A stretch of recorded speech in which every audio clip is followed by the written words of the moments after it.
Have you ever judged someone by their uniform, only to discover a universe of talent hidden beneath the fabric? Have you ever dismissed a person because of their job, assuming their role defined the limits of their soul? This is a story about a woman who wore an apron, a man who wore a crown of wealth, and the moment a single sentence, spoken in a language of the heart, changed everything. It begins in a place of polished surfaces and hushed whispers, a restaurant where fortunes were discussed over meals that cost more than a month's rent for the people serving them. Her name was Layla. To the patrons of the Gilded Cage, she was a shadow in black and white, a pair of hands that refilled water glasses and cleared away finished plates. Her movements were efficient, economical, born of a life that afforded no wasted gestures. Her eyes, the color of ancient olive groves, held a story no one had ever bothered to ask about. They saw everything but were trained to be unseen. Tonight those eyes were fixed on table 7, the most coveted alcove in the restaurant, currently occupied by a storm in a tailored suit. Alistair Sterling was a man who didn't just own rooms, he commanded them. A titan of the tech industry, his face was a permanent fixture on magazine covers, his name a synonym for ruthless innovation. But tonight, the usual predatory confidence in his posture was replaced by a brittle tension. His jaw was a knot of frustration, his fingers drumming a frantic, silent rhythm on the starched linen tablecloth. Across from him sat his 2 top executives, both looking as beleaguered as their boss. The air around them was thick with the bitter taste of failure. A multi-billion-dollar deal, a landmark partnership with a powerful Saudi consortium, was slipping through his fingers like desert sand. The meetings had been a disaster of cultural missteps and aggressive negotiations that had been perceived as deeply disrespectful. The lead negotiator, Sheikh Khalid al-Fahad, was a man of tradition and honor, and Sterling's American-bred, cut-to-the-chase approach had been a catastrophic insult. He saw it as efficiency, they saw it as arrogance. "It's falling apart," Sterling muttered to his associate, his voice a low growl that barely disturbed the restaurant's curated ambience. "We offered them everything. More equity, a bigger dividend, they're acting like we're trying to swindle them." His associate, a younger man named David, shifted uncomfortably. "Alistair, their representative said our proposal lacked finesse. That it felt like a demand, not a partnership." Sterling scoffed, a harsh, grating sound. He picked up a silver fork, weighing it in his hand as if it were a weapon. He looked around the opulent room, his gaze sweeping over the chandeliers dripping with crystal and the velvet-clad walls. His eyes landed on Layla as she approached to refill his water, her expression impassive, her presence meant to be as unobtrusive as the air itself. A cruel, dismissive smirk twisted his lips. Leaning towards David, he switched to a fluid, albeit slightly accented, Arabic, a language he'd learned for the sake of commerce, not connection. He began, his tone dripping with condescension. "Look at these people." He gestured vaguely with the fork towards Layla. "They serve us food while we discuss fortunes they will never dream of. What could they possibly know of the real world? Of ambition? Nothing." David winced, glancing nervously at Layla. It was a needlessly cruel comment, born of pure frustration. He assumed, as Sterling did, that the words were a secret code, a private bubble of sound in a room full of English speakers. He saw Layla pause for a fraction of a second, her hand hovering over the water pitcher. It was a hesitation so slight it was almost imperceptible. She then continued her task, filling Sterling's glass with steady, practiced grace. Her face remained a mask of professional neutrality. But as she placed the pitcher back on her tray and turned to leave, she stopped. She looked directly at Alistair Sterling, not with the deference of a waitress to a powerful patron, but as an equal. Her gaze was clear, unwavering, and held a depth that startled him. Then, in flawless, classical Arabic, a dialect far more pure and poetic than his own transactional version, she spoke.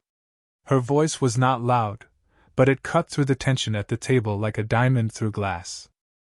She said, her tone calm and measured, "Perhaps true fortune, sir, lies not in what you discuss, but in the respect you show to those who serve you." The world at table 7 stopped turning. The silver fork clattered from Alistair Sterling's hand, landing on the plush carpet with a muffled thud. His face, a moment before twisted in a sneer of casual cruelty, was now a canvas of pure, unadulterated shock. His mouth was slightly agape, his eyes wide. He stared at the waitress, this woman he had dismissed as part of the scenery, as if he were seeing a ghost. David froze, his own face flushing with a mixture of horror and awe. He had understood every word, and the quiet dignity of her response was a more powerful rebuke than any shouted insult could ever be.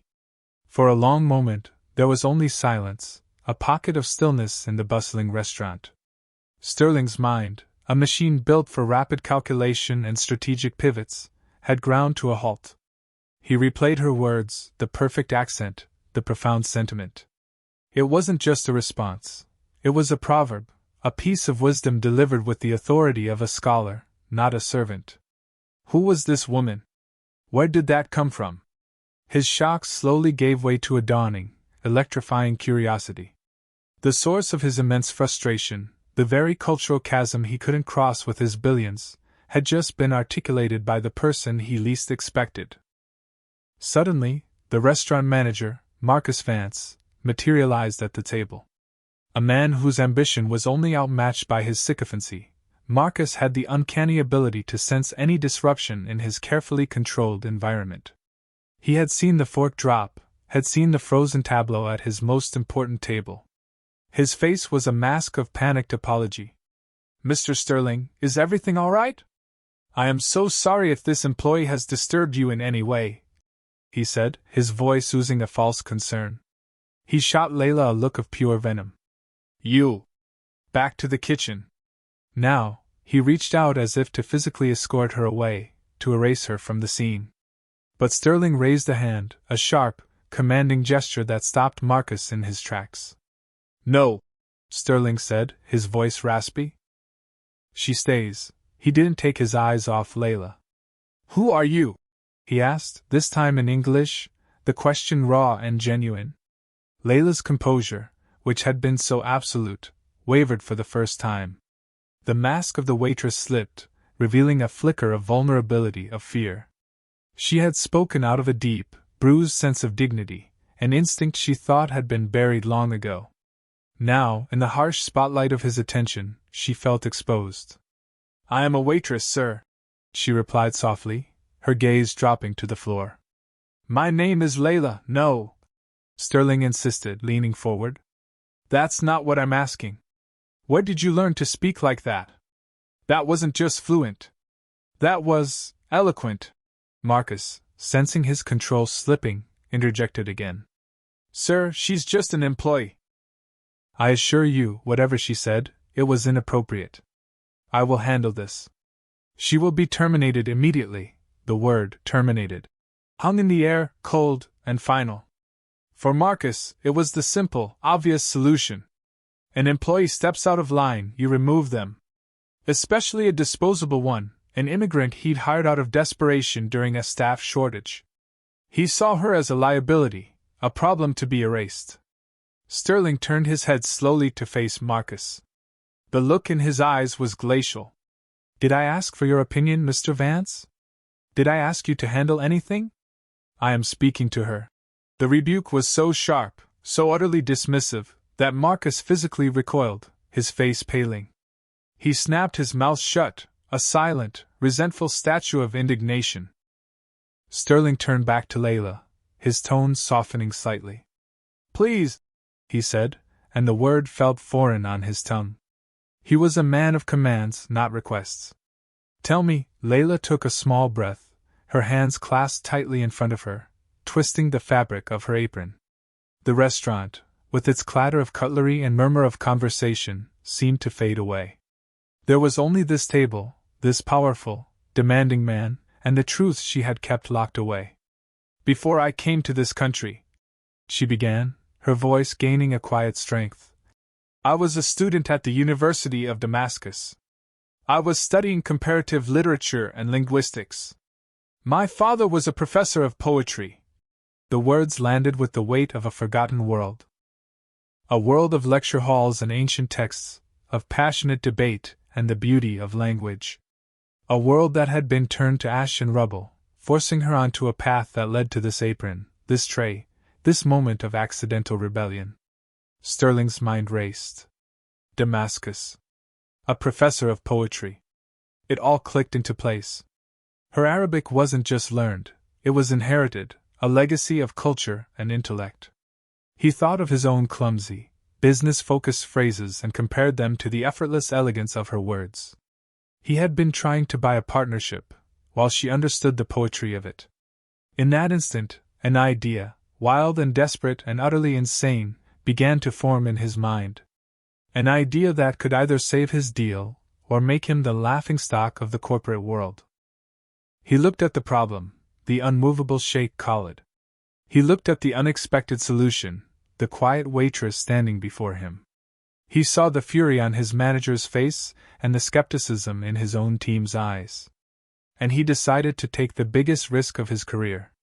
"Mr. Vance," Sterling said, his voice ringing with newfound purpose. "Cancel my dinner order." He stood up, his towering frame casting a shadow over the table. He looked directly at Layla, his expression one of intense, calculating focus. "Layla, I have a proposition for you. It will be the most difficult, most important job interview of your life. And it starts right now." The air crackled with a possibility so strange it felt like a dream. Layla looked from the stunned face of her manager to the determined gaze of the billionaire, her heart hammering against her ribs. She had no idea what was happening, only that in the space of a single sentence, her entire world had been fractured, and something new, something terrifying and full of light, was beginning to push its way through the cracks. The proposition was laid out not in the opulent restaurant, but in the cold, impersonal conference room of Sterling's skyscraper office. He had swept Layla out of the gilded cage, leaving a fuming Marcus Vance and a bewildered staff in his wake. He had simply said, "She's with me," a statement that carried the unassailable force of a royal decree. Now Layla sat at one end of a long, polished mahogany table, still in her black and white uniform, a stark contrast to the panoramic view of the glittering city at her back. Sterling paced at the other end, a caged lion of energy, while his associates, David and another executive named Sarah, watched the scene with a mix of disbelief and professional anxiety. "The deal is with Sheikh Khalid Al Fahad," Sterling explained, his voice sharp and direct. "He's old school. He values legacy, respect, honor. My team and I, we have failed to connect with him. We've been speaking the language of numbers. He's listening for the language of trust. The final meeting is tomorrow morning. It's our last chance. If we fail, the merger collapses, and our biggest competitor gets the contract." He stopped pacing and fixed his gaze on her. "I want you in that meeting. Not as a waitress, not as a translator. I want you as a cultural advisor. I want you to tell me what we've been doing wrong. I want you to help me build a bridge to him." Layla stared at him, her mind struggling to process the sheer absurdity of the situation. An hour ago, her biggest concern was whether Table 4 needed more bread. Now, a billionaire was asking her to save a multi-billion-dollar deal. The uniform felt heavy on her shoulders, a constant reminder of who she was supposed to be. "Sir," she said, her voice barely a whisper, "I am not a businesswoman. I clear tables for a living. I don't know anything about mergers or contracts. You know about poetry." Sterling shot back. "You know about respect. You understood in 30 seconds what my entire team of Ivy League graduates couldn't grasp in 3 weeks. That's what I need. I don't need another person to read a spreadsheet. I need someone to read the room. To read the man." David, ever the pragmatist, cleared his throat. "Alistair, with all due respect, this is an incredible risk. We don't know anything about her. What if she says the wrong thing? The Sheik is already on edge." Sterling rounded on him. "And what we're doing is working so well. We are on the verge of the biggest failure in this company's history because we are culturally deaf and blind. We need a new approach." "She is that new approach." He turned his attention back to Layla, his expression softening again. "I will pay you." he said, naming a figure that made Layla's breath catch in her throat. It was more money than she had seen in her entire life, more than she could earn in a decade of serving tables. It was enough to bring her mother and younger brother here, to find them a safe apartment, to give them a life free from the constant shadow of fear and uncertainty. One day's work. Sterling pressed. Help me understand. Help me connect. That's all I ask. The money was a lifeline, an impossible dream made real. But it was more than that. It was the flicker of a different life, a life where her mind was valued more than her hands. It was a chance to be the person she was before the war, before loss had stripped her of everything but her memories. Still, the fear was a cold knot in her stomach. The world of men like Alastair Sterling and Sheikh Khalid was a galaxy away from her own. What if she failed? The humiliation would be immense. But then she thought of Marcus Vance's sneer, of the countless patrons who had looked through her as if she were made of glass. She thought of the condescending words Sterling himself had spoken in Arabic, the casual dismissal of her entire existence. This was a chance to prove them all wrong. To prove herself right. "You have the deal proposal?" she asked, her voice quiet but firm. "I would need to see it. All of it." A slow smile spread across Sterling's face. It was the first time she had seen him smile with genuine warmth rather than predatory satisfaction. "David," he commanded, "get her the files. And someone get her a suit. And coffee. Lots of coffee." The rest of the night was a blur. Layla was shown to an empty office, the thick binder of the proposal placed before her. The crisp, professional suit they brought her felt like a costume. But as she began to read, the waitress faded away, and the scholar, the linguist, the daughter of a poet, took her place. She devoured the pages, her mind not just translating words but interpreting intent, sensing the subtle discords in the corporate jargon. She saw it immediately. The proposal was a masterpiece of Western legal and financial strategy. It was also a cultural minefield. The language was aggressive, full of words like acquisition control and non-negotiable terms. The payment structure, while generous, was designed as a rapid buyout, suggesting a desire to take over and absorb rather than partner and build. There was no mention of the Al Fahad family's long history in commerce, no acknowledgement of their philanthropic work, no language that spoke to legacy or shared destiny. It was a document written to win a battle, not to forge an alliance. For hours she worked, her pen flying across a legal pad. She didn't change the numbers, but she reframed the narrative. She suggested replacing acquisition of assets with stewardship of a shared legacy. She proposed adding a preamble that honored the Sheikh's family history. She found a clause about intellectual property that was written with deep suspicion and rewrote it to emphasize mutual innovation and a trust-based partnership.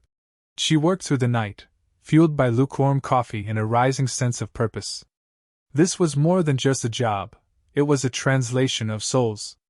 By the time the first rays of dawn painted the sky in shades of rose and gray, she was exhausted but ready. She had a new strategy, a new story to tell. But as she prepared to present her findings to Sterling, a sharp knock echoed on her door. It was Marcus Vance. He stood there in his perfectly tailored manager's suit, his face a mask of cold fury. He had clearly pulled an all-nighter of his own, digging for anything he could use to destroy this unbelievable turn of events. "I thought I should warn Mr. Sterling," he said, his voice dripping with malice. "About you." Layla stood her ground, her heart pounding.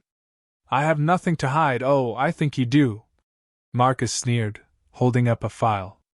"I have your employee record right here. A warning for being late twice last month.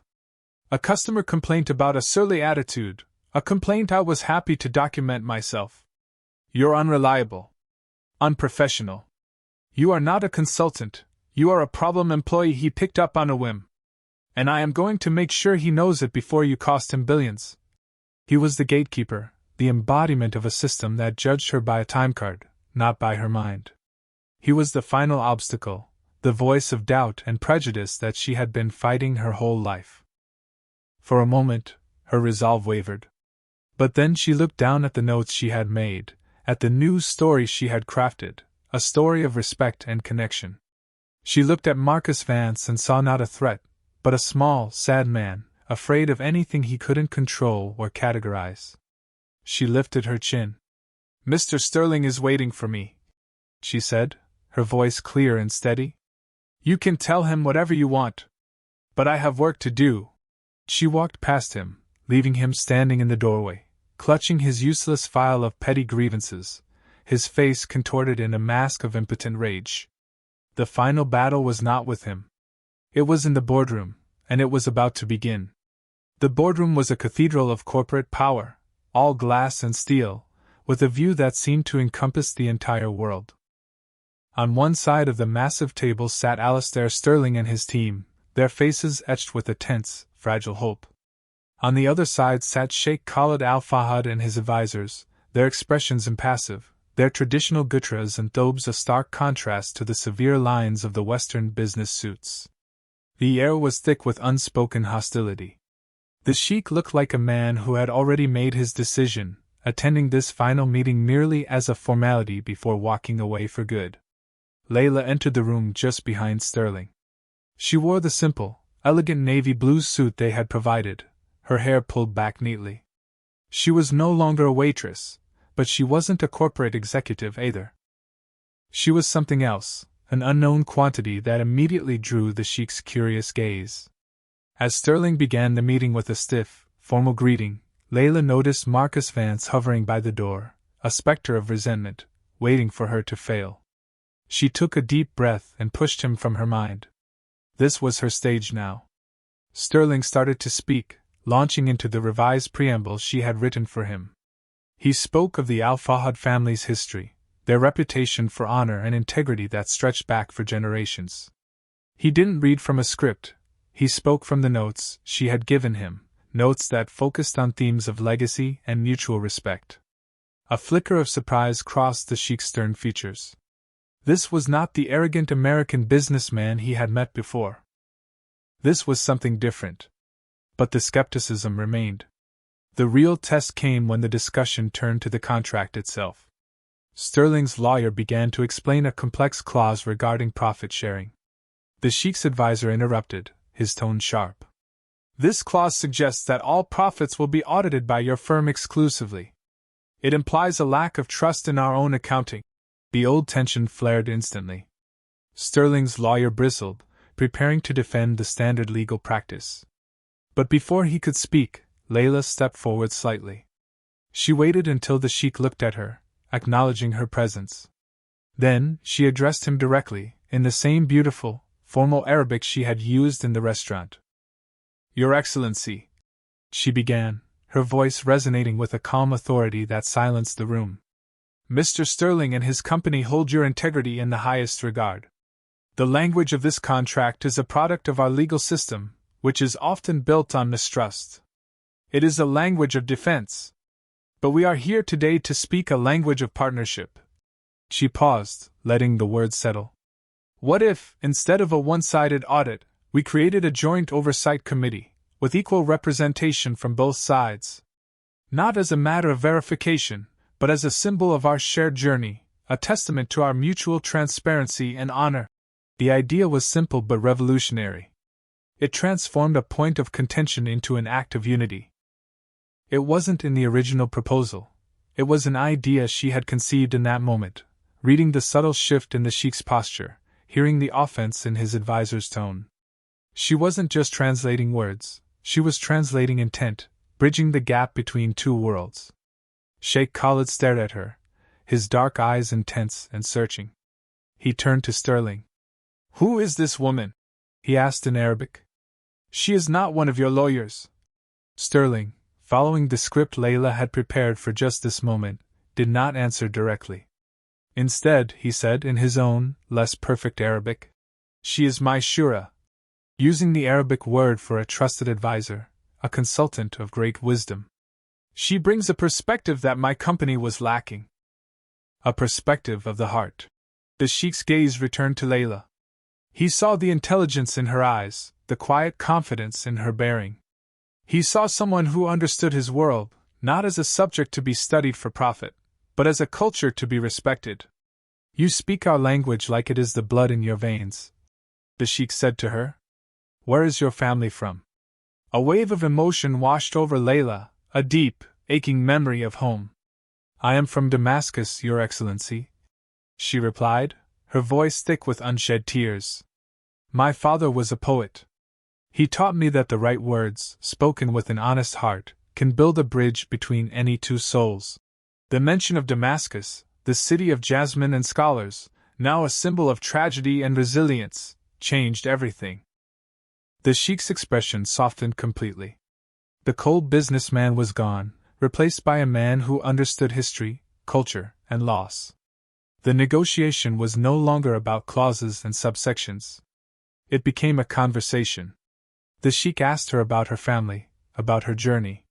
He listened with profound empathy as she spoke of her past, not with self-pity, but with a quiet dignity that was more powerful than any display of strength. The deal was saved.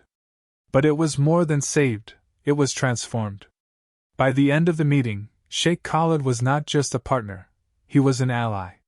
He stood and shook Alistair Sterling's hand, his smile genuine. You are a wise man, Mr. Sterling, he said, his eyes glancing towards Layla. Wiser than I first believed. You understand that the greatest asset in any venture is not capital, but character. As the sheikh and his team departed, a wave of elation and relief washed over Sterling's side of the table. David and Sarah were beaming, clapping him on the back. But Sterling only had eyes for Layla. He walked over to her, his face filled with an emotion she couldn't quite decipher, awe, gratitude, and a deep, profound respect. You did it, he said, his voice quiet. You didn't just save the deal. You made it better. You made me better.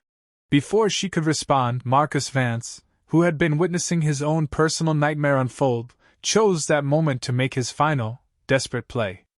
He strode into the center of the room, his face flushed with righteous indignation. Mr. Sterling, this is a fluke. A lucky break. You can't possibly be considering. He trailed off, realizing he had no idea what Sterling was considering. Sterling turned to him, his expression now utterly calm. There was no anger, only a quiet finality. A fluke, Mr. Vance? Lucky? No. This was an act of brilliance. A brilliance you were blind to every single day. He walked closer to the sputtering manager. For months, you've been managing this restaurant, a place filled with people, each with a story, a talent, a universe inside them. And you saw none of it. You saw uniforms. You saw job titles. You saw problems to be managed. You failed to see the most valuable asset you had. The person right in front of you. He paused, letting the weight of his words sink in. You're fired, Mr. Vance. Not because you're a bad manager, but because you have no vision. You manage a restaurant, but you couldn't manage to see the humanity in front of you. Marcus stood there speechless, his face crumbling as the reality of his utter defeat crashed down upon him. He had lost. The system he believed in, the hierarchy he clung to, had been shattered by a single, quiet voice he had tried so hard to silence. He turned and walked out of the room, a man erased by his own prejudice. Sterling turned back to Layla, the energy in the room now shifting to one of beginning, not ending. That offer for a day's work is off the table, he said. Layla's heart sank for a split second, a flicker of fear that this had all been a dream. He continued, I'm offering you a permanent position. I'm creating a new department, Global Cultural Relations. It will be your job to ensure we never make these mistakes again. To be the heart of this company. To lead it. It was everything she could have ever dreamed of. A title, a career, security. A new life. She looked at the incredible view from the window, at the city sprawling beneath her, a world of opportunity she never thought she could touch. She could say yes and her life of struggle would be over. But she thought of the other Laylas out there. The doctors driving taxis, the engineers washing dishes, the artists stocking shelves. The displaced, the overlooked, the hidden gems. I accept, she said, her voice ringing with newfound confidence. On one condition. Sterling raised an eyebrow, intrigued. I want to use a portion of the department's budget to create a foundation. A program dedicated to helping displaced professionals, refugees, immigrants, find work that matches their skills and education, not just their circumstances. I don't want to be the one lucky exception. I want to build a bridge for others like me. Alistair Sterling looked at her, and for the second time that day, he felt a profound sense of awe. She had been given power, and her very first instinct was to give it away, to lift others up. She wasn't just his advisor. She was his conscience. Done, he said without a moment's hesitation. Consider it your first official directive. 6 months later, the view from the boardroom window was the same, but the woman looking out was entirely different. Layla stood at the head of the table, not in a suit that felt like a costume, but in clothes that were her own, an expression of her quiet, confident authority. She was leading a meeting, her team a diverse group of people from all over the world.